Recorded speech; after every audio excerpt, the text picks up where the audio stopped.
ಎಲ್ಲರಿಗೂ ನಮಸ್ಕಾರ. ಕರ್ನಾಟಕ ಪರೀಕ್ಷಾ ಪ್ರಾಧಿಕಾರದ ವತಿಯಿಂದ ವಿವಿಧ ವೃತ್ತಿಪರ ಕೋರ್ಸ್ಗಳಿಗೆ ಈ 2025ನೇ ಸಾಲಿನಲ್ಲಿ ಹಂಚಿಕೆ ವಿವಿಧ ಕೋರ್ಸ್ಗಳಿಗೆ ಸೀಟನ್ನು ಹಂಚಿಕೆ ಮಾಡಲಿಕ್ಕೆ ಈಗಾಗಲೇ ನಾವು ಆಪ್ಷನ್ ಎಂಟ್ರಿಯನ್ನು ಮಾಡಲಿಕ್ಕೆ ಹೇಳಿದ್ವಿ. ಅದರಂತೆ ಮಾಕ್ ಫಲಿತಾಂಶವನ್ನು ಸಹ ನಾವೀಗಾಗಲೇ ಪ್ರಕಟಣೆಗೊಳಿಸಿದ್ವಿ. ತಮಗೆಲ್ಲರಿಗೂ ಗೊತ್ತಾಗಿದೆ, ತಾವು ಆಪ್ಷನ್ ಎಂಟ್ರಿ ಮಾಡುವಂಥ ಸಂದರ್ಭದಲ್ಲಿ ಯಾವುದಾದ್ರೂ ಮಿಸ್ಟೇಕ್ ಮಾಡಿದ್ದೀರಾ, ನಿಮಗೆಕ್ಕಿಂತನೂ ನಿಮ್ಮ ಸ್ನೇಹಿತರು ಕಡಿಮೆ ರ್ಯಾಂಕ್ ಇದ್ದವರಿಗೆ ಒಳ್ಳೆ ಕಾಲೇಜ್ ಸಿಕ್ಕಿದೆಯಾ, ಇಲ್ಲ ನಿಮಗೆ ಬೇಕಾಗಿದ್ದಂಥ ಕಾಲೇಜು ನೀವು ಆಪ್ಷನ್ ಎಂಟ್ರಿ ಮಾಡಿಲ್ಲ ಅನ್ನೋ ಕಾರಣಕ್ಕೋಸ್ಕರ ಮಿಸ್ ಆಗಿದೆಯಾ ಅನ್ನುವಂಥದ್ದೆಲ್ಲ ತಮಗೊಂದು ಐಡಿಯಾ ಬಂದಿದೆ ಅಂತೇಳಿ ನಾನು ಭಾವಿಸ್ತೀನಿ.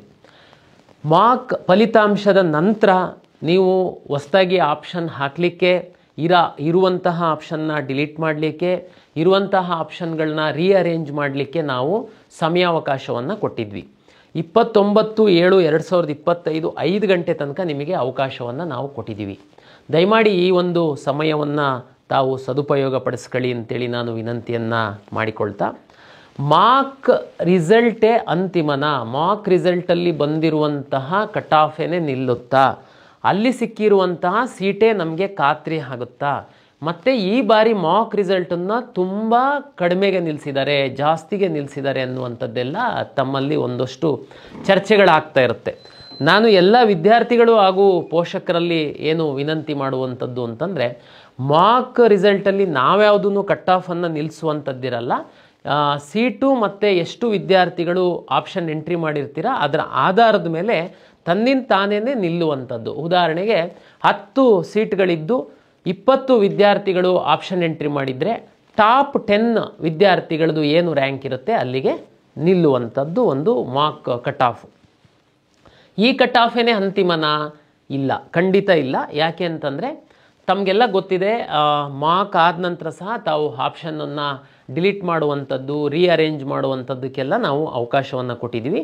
ಸಾಕಷ್ಟು ತಾವು ಅದ್ರ ಮೇಲೆ ಒಂದು ರಿಸರ್ಚನ್ನು ಮಾಡಿ ತಾವು ಬದಲಾವಣೆಗಳನ್ನ ಮಾಡ್ಕೊಳ್ತೀರಾ.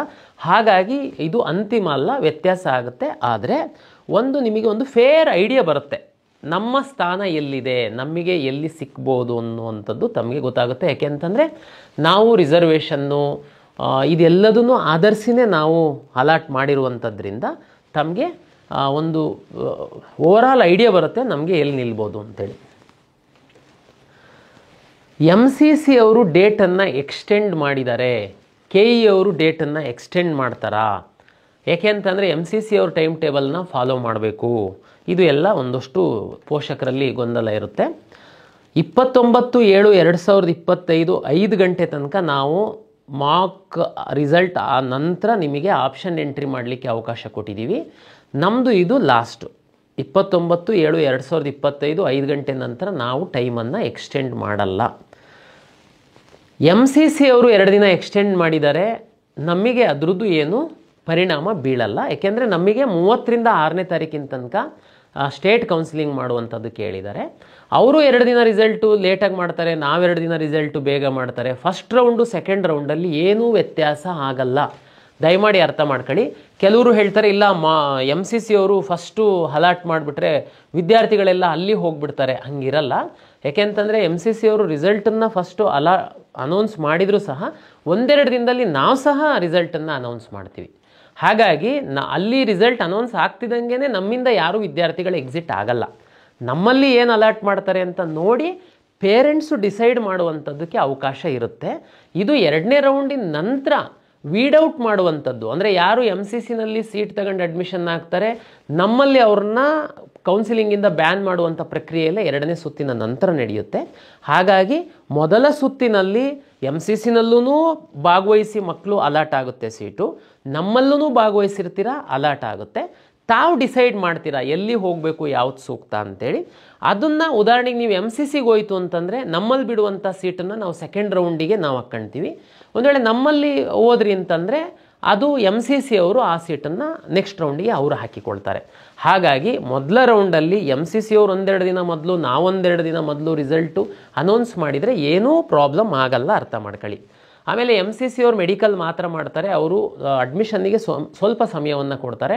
ನಮ್ಮ ಅನಿವಾರ್ಯತೆ ಏನಿದೆ ಅಂತಂದರೆ ವಿವಿಧ ಕೋರ್ಸ್ಗಳಿಗೆ ಮಾಡೋದ್ರಿಂದ ನಾವು ಸಾಕಷ್ಟು ಸಮಯವನ್ನು ಕೊಡಬೇಕಾಗುತ್ತೆ. ಹಾಗಾಗಿ ನಮ್ಮ ಟೈಮ್ ಟೇಬಲ್ನ ನಾವು ಫಾಲೋ ಮಾಡ್ತೀವಿ.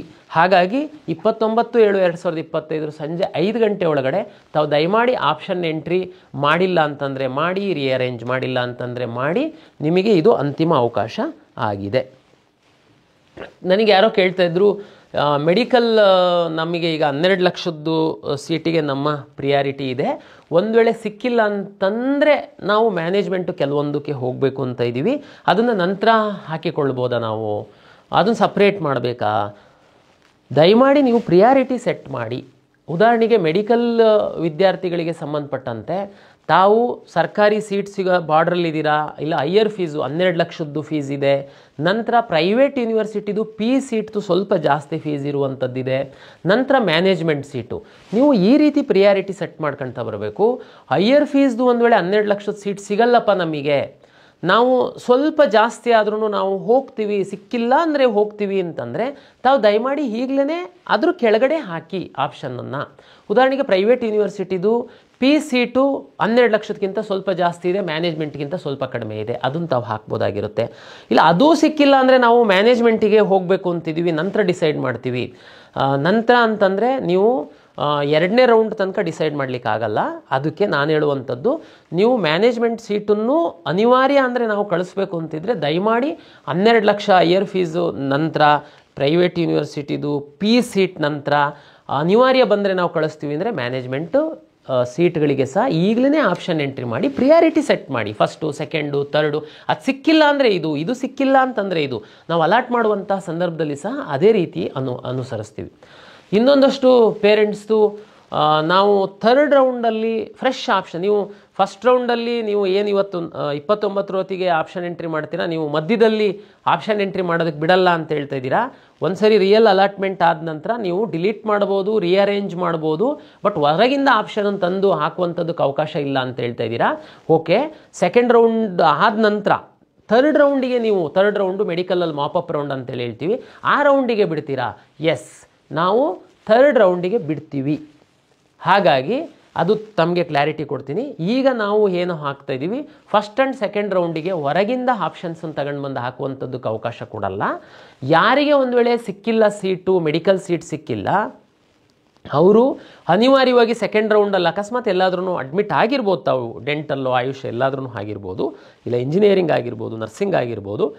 ಥರ್ಡ್ ರೌಂಡಲ್ಲಿ ಮಾಪಪ್ ರೌಂಡಲ್ಲಿ ಸೀಟೇ ಸಿಕ್ಕಿಲ್ದಿರುವಂತಹ ವಿದ್ಯಾರ್ಥಿಗಳು ಭಾಗವಹಿಸುವಂಥದ್ದಕ್ಕೆ ಅವಕಾಶ ಕೊಡ್ತೀವಿ. ಮತ್ತು ಏನು ಆ ರೌಂಡಲ್ಲಿ ಅವೈಲೇಬಲ್ ಸೀಟ್ಸ್ ಇರುತ್ತೆ, ಆ ಸೀಟ್ಗಳಿಗೆ ನೀವು ಆಪ್ಷನ್ ಹಾಕುವಂಥದ್ದಕ್ಕೆ ಸಹ ನಾವು ಅವಕಾಶವನ್ನು ಕೊಡ್ತೀವಿ.